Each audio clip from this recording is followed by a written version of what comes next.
Welcome to the Sleep Charming podcast, the podcast where I help you drift off for a good night's sleep or simply take a moment to relax.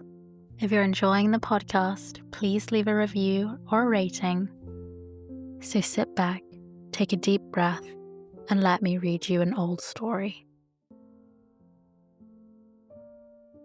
No one can speak with exactness as to the time when sculpture was first practiced by the Egyptians.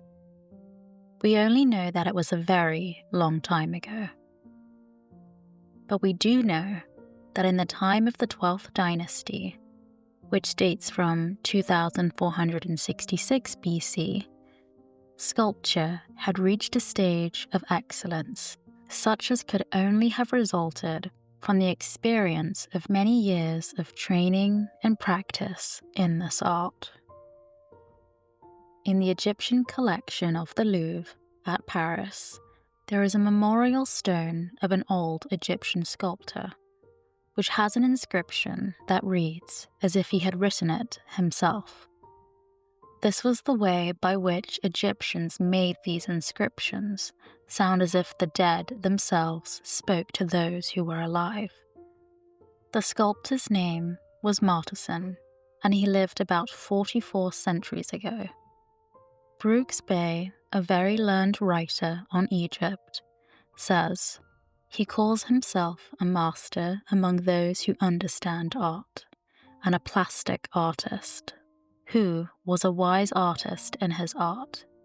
He relates in succession his knowledge in the making of statues, in every position, according to prescribed use and measure, and brings forward, as his particular invention, an etching with colours, if I have rightly understood the expression, which can neither be injured by fire nor washed off by water, and as a further explanation of this, states that no man has arisen who has been able to do this except himself alone, and the eldest son of his race, whom God's will has created. He has arisen able to do this, and the exercise of his hand has been admired in masterly works in all sorts of precious stones, from gold and silver to ivory and ebony. There is no doubt but that Martensen and his son, who is named Ertesen, were sculptors of the time when Egyptian art reached its highest point. The earliest works of Egyptian sculpture are the bas-reliefs found in the chamber of the tombs. The walls are almost covered with them, and they are painted with colours, which are still bright and fresh, though more than 4,000 years have passed by since they were put on.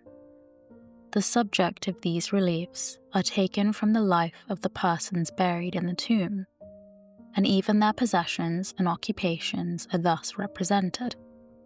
These sculptures were made by tracing the designs on the stone and then cutting it away between the figures. The mode of arrangement in these reliefs does not satisfy our ideas of what it should be. It seems as if the artist had no plan of their work in their minds, no aim as to what the effect should be when finished.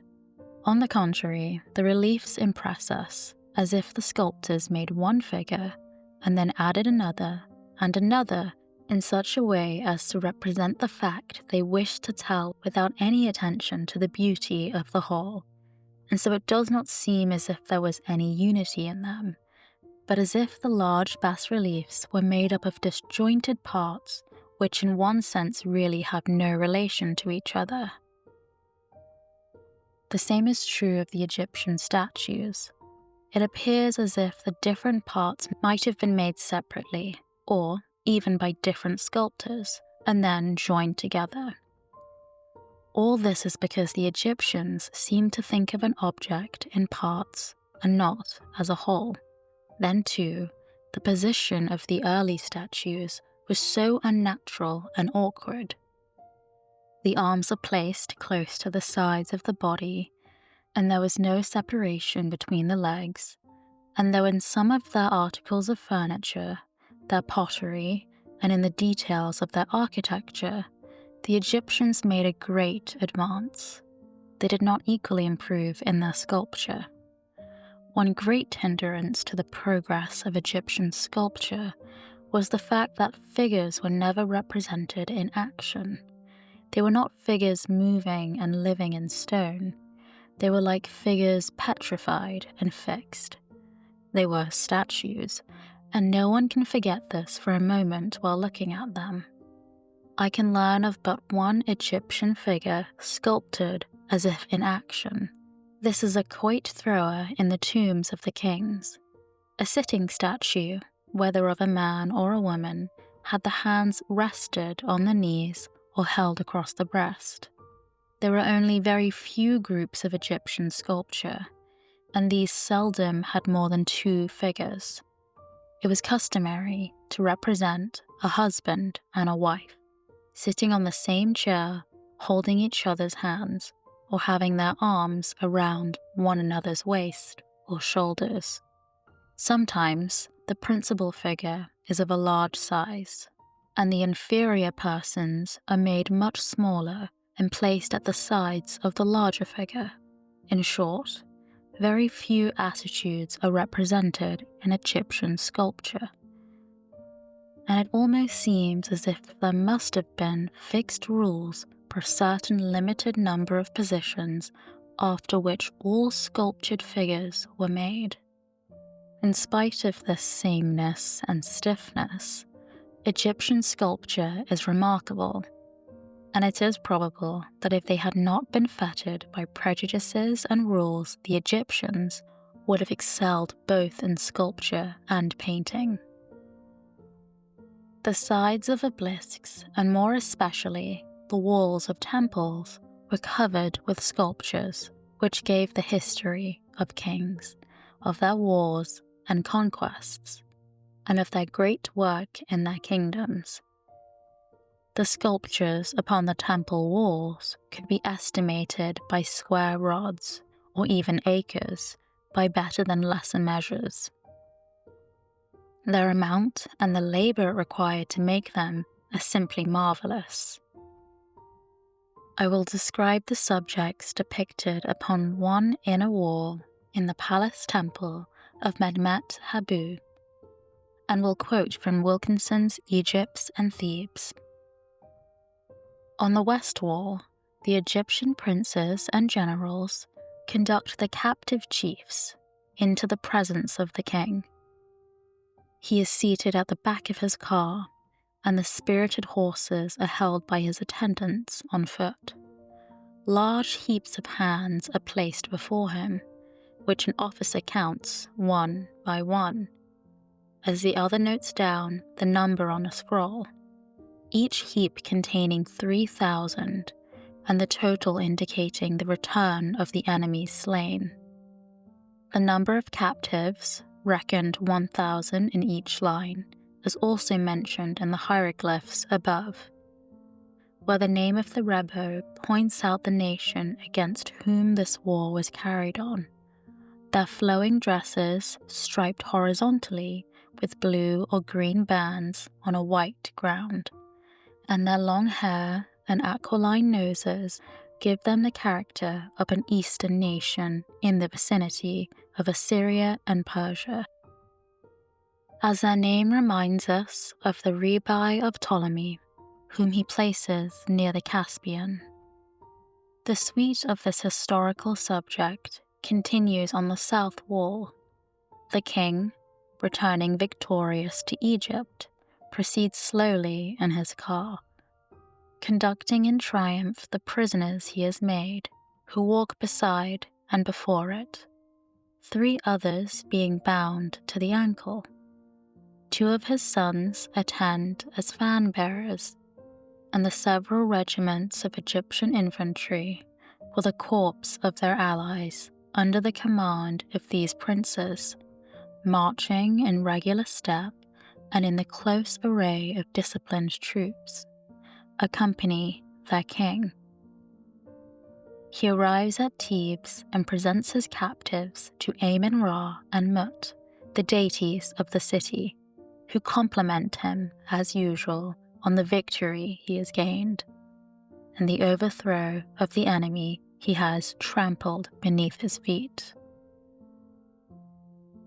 The description of these bas-reliefs, which are usually painted, will give an idea of the great works of Egyptian sculptures. The representation of the animals in these sculptures is as successful as any part of them. There being no intellectual expression required, they are more pleasing than the human beings, with their set, unchanging features and expression. The Egyptians had several breeds of dog. One of the figures, often repeated by the sculptures of Egypt, was the Sphinx. The colossal and most famous one is not far from the Great Pyramid and has the form of a recumbent lion with a human head. It is 172 feet long and is the Sphinx of the world. But there were great numbers of these strange figures in Egypt. In some cases, they were avenues leading to the temples bordered by them on each side. The form of the Sphinx was intended to express some spiritual thought to the Egyptians, and the stories about it are very interesting. Its form certainly denotes the union of physical and mental power. The form of which we have spoken as being that of the Great Sphinx is called the Androsphinx. Another has the body of the lion with the head of the ram and is called Cryosphinx. Still another has the same body and the head of a hawk. This is called Hierarchosphinx. They all typified the king without doubt, and it is probable that the various heads were so given to show respect for the different gods who are represented with the heads of these creatures. Sometimes the Androsphinx has human hands in place of the lion paws. The winged sphinx has been found in Egypt but is rare. The colossal statues of Egypt are very wonderful on their account of their vast weight and size. The most famous are two which stand on the west bank of the Nile at Thebes. Each of these colossi is made from a single block of stone, such as is not found within several days' journey of the place where they stand. They are 47 feet high and contain 11,500 cubic feet each. But a third is still larger. It represents the king Ramesses II, and when whole was a single stone and weighed 887 tons. It was brought from Aswan to Thebes, a distance of 138 miles. It is wonderful to think of moving such a vast weight over such a distance, and one would naturally wish to know also how the sculptors could work on such a statue. I've now pointed out the marked peculiarities of Egyptian sculpture, and before leaving the subject, will call your attention to the fact that in most cases it was used in connection with and almost as a part of Egyptian architecture. In the tombs, the bas-reliefs are for the decoration of the walls and to finish the work of the architect, while at the same time they are an interesting feature of the art of the nation and period. In the temple places, this is also true, though the reliefs serve the purpose of telling the history of the kings. They are, as it were, framed into and make a part of the architectural effect. The obelisks, colossal figures, and sphinxes were placed before the grand buildings and made a part of them architecturally. In general terms, we may say that sculpture never became an independent art in Egypt, but was essentially wedded to architecture. And this fact largely accounts for that other truth that sculpture never reached the perfection in Egypt that it promised, or the excellence that would have seemed to be the natural result of its earliest attainments. The works of sculpture in Assyria consisted of statues, bas-reliefs, statuettes in clay, carvings in ivory, metal castings, and some smaller works, such as articles for jewelry, made in minute imitation of larger works in sculpture. The statues found in Assyria are by no means beautiful, according to our idea of beauty. They are as set and stiff in design as the Egyptian works of this sort, and they have suffered so much injury from the weather and from violence that we cannot judge of the manner in which they were originally finished. The number of Assyrian statues that have been found is small. Sardanapalus I is in the best state of preservation of any of them. It is smaller than life-size, being about 42 inches high. The statuettes of the Assyrians are less artistic than the statues. They are made from clay which turned red in baking and are colored so as to resemble Greek pottery.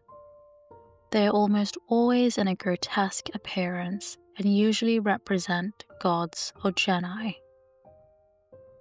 They also combine human and animal forms in a less noble and artistic way than is done in the Egyptian representation of the Sphinx.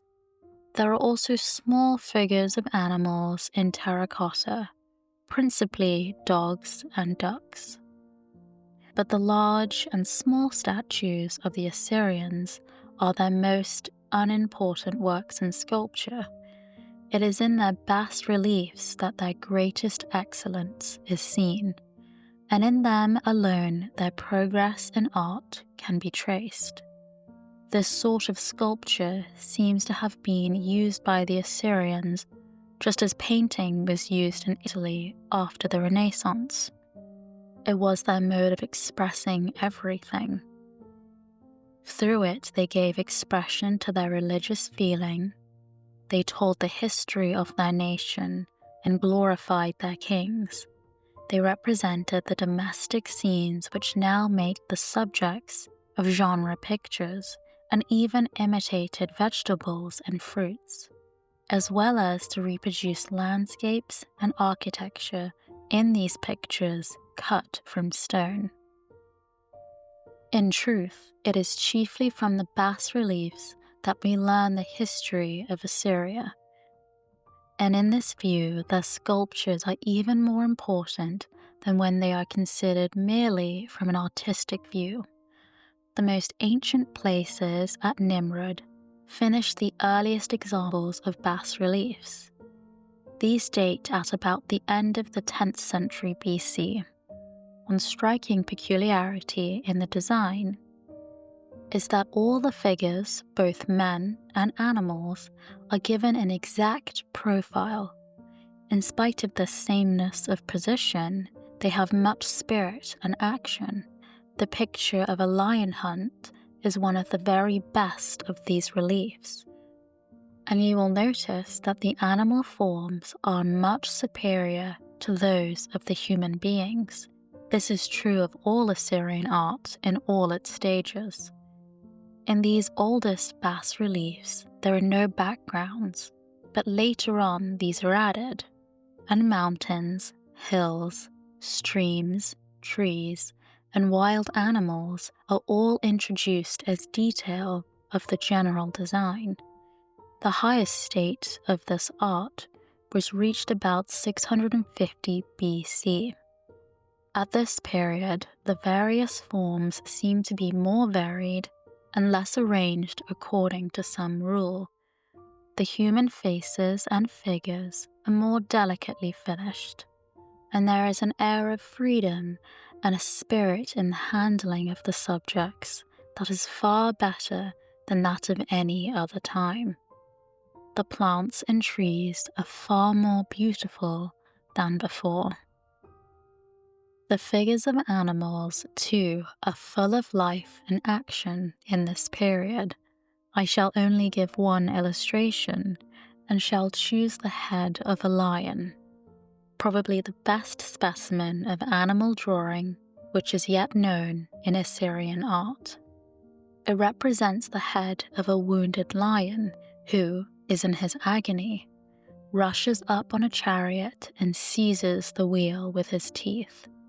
The drawing of this head, as a portrayal of agony and fierceness, compares favorably with anything of the same kind belonging to any age of art, either classic or modern. There is a question which has not yet been decided as to the amount of color used on the Assyrian bas-reliefs. From the traces of color remaining on those that are found in excavations, and from what we know of the use of colors on the buildings to which the bas-reliefs belonged, we may be sure that colors were used on them, but to what extent cannot be told. It may have been applied with the freedom of the Egyptians, or it may have been sparingly used, as was the manner of the ancient Greeks. The colors that have been found in the ruins of Assyria are white, black, red, and blue. Next to the sculpture, the metal work of the Assyrians was the most important of their arts. This was done in 3 ways. Whole figures or parts of figures cast in a solid shape, castings of low bas-reliefs, embossed designs made chiefly with the hammer, but finished with the graver. In the solid castings, there are only animal forms, and lions are far more numerous than any other creature.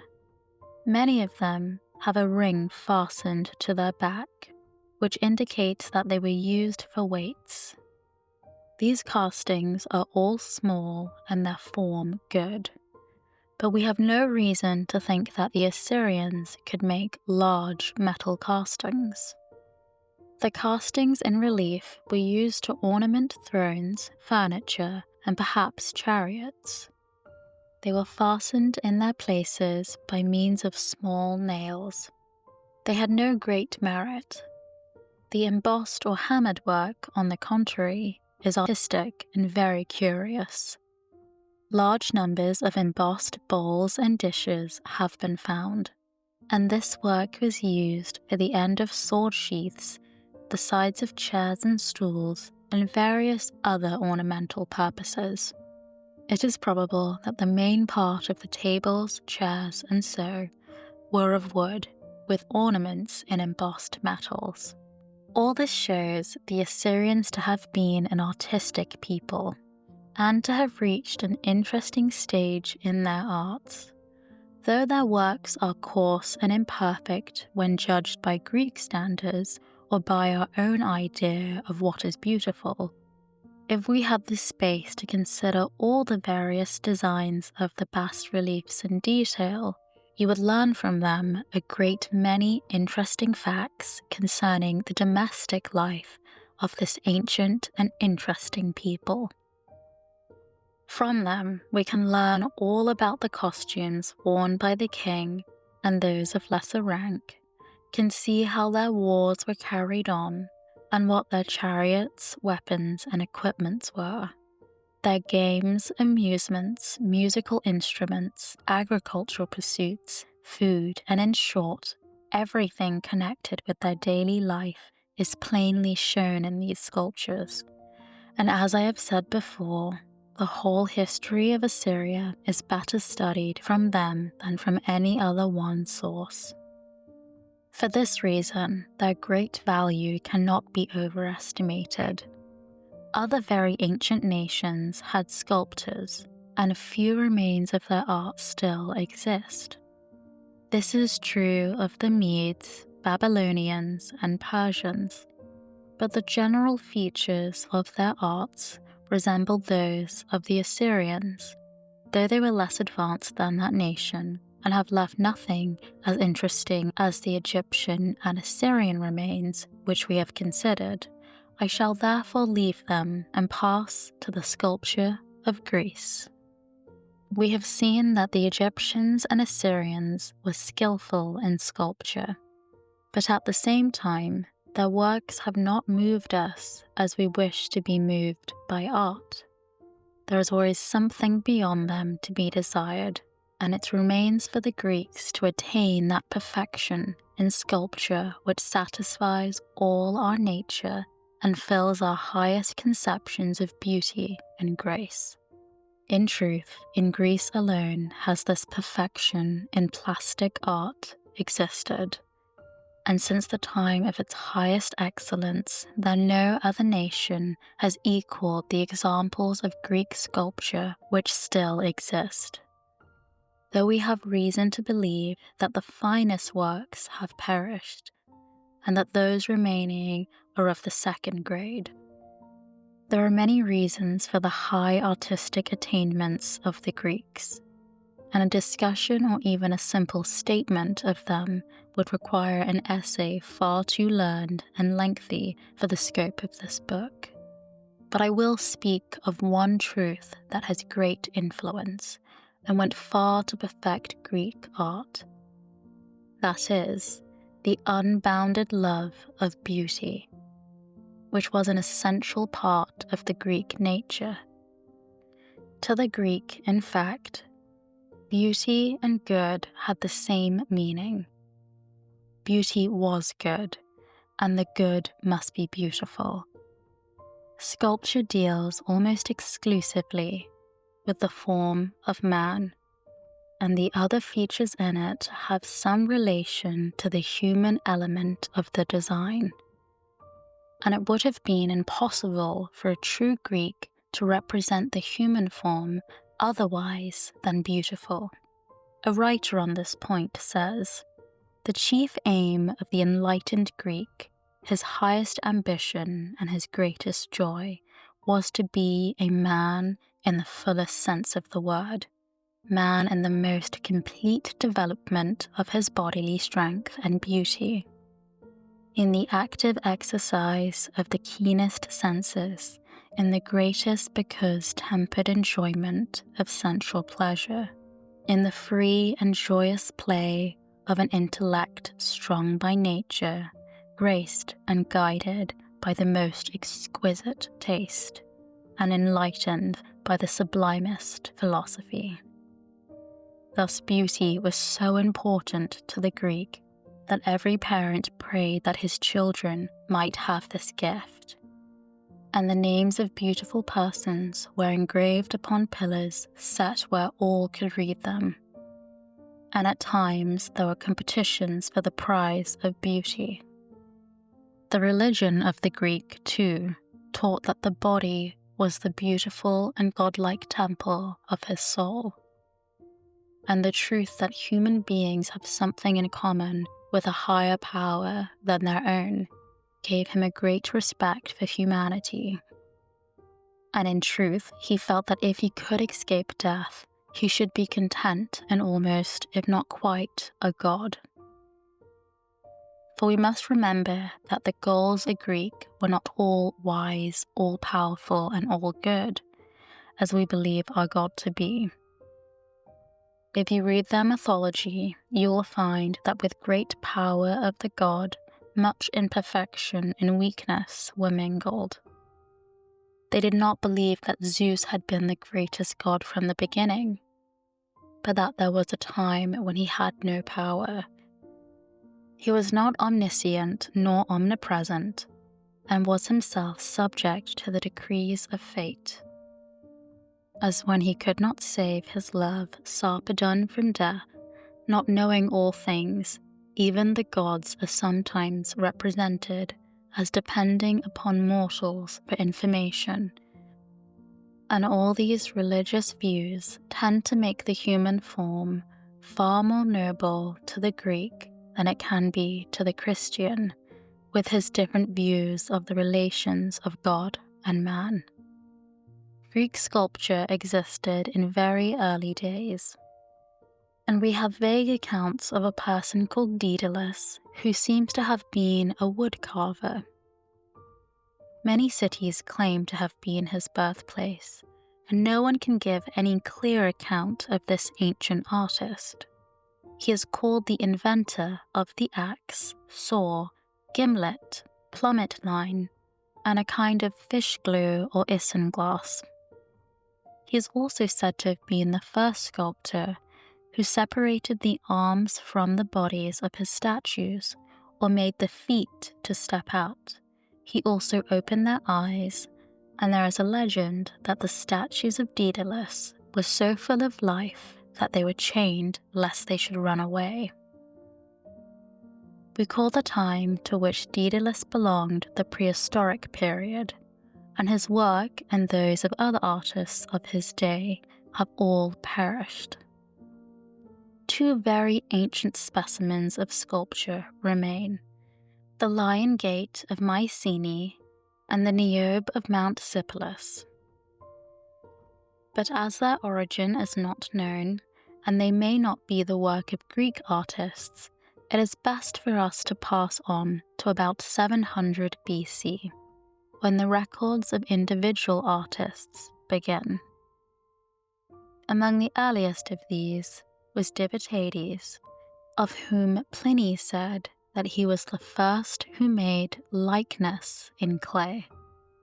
This author also adds that Diphitades first mixed red earth with clay, and made the masks which were fastened to the end of the lowest hollow tiles on the roofs of temples.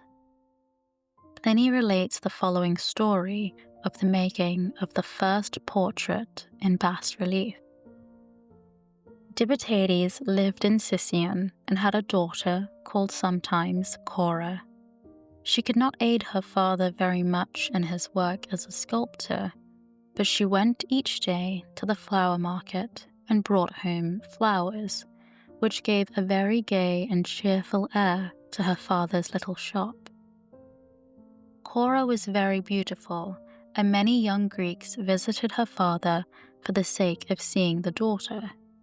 At length, one of these youths asked Diphitades to take him as an apprentice, and when his request was granted, the young man made one of the family of the sculptor.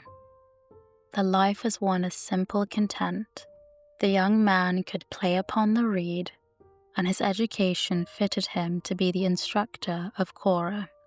After a time, for some reason that Pliny does not mention, it was best for the youth to go away from the artist's home, and he then asked Cora if she would be his wife.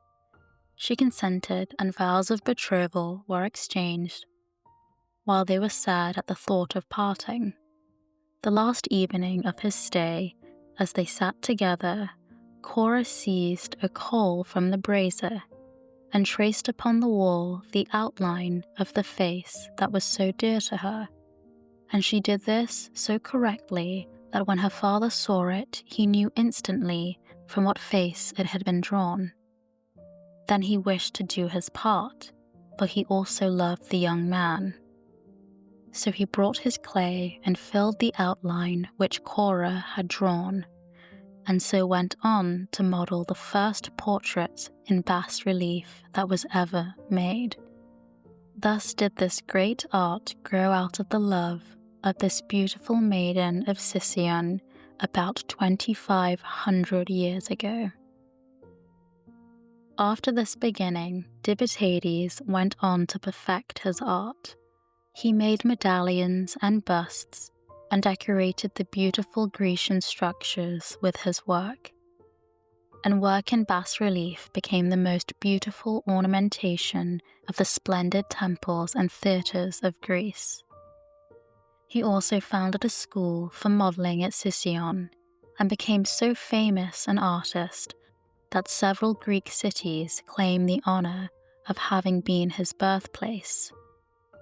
The bas relief made from Cora's outline was preserved in the Nymphaeum at Corinth for almost 200 years, but was then destroyed by fire. She married her lover, and he became a famous artist at Corinth.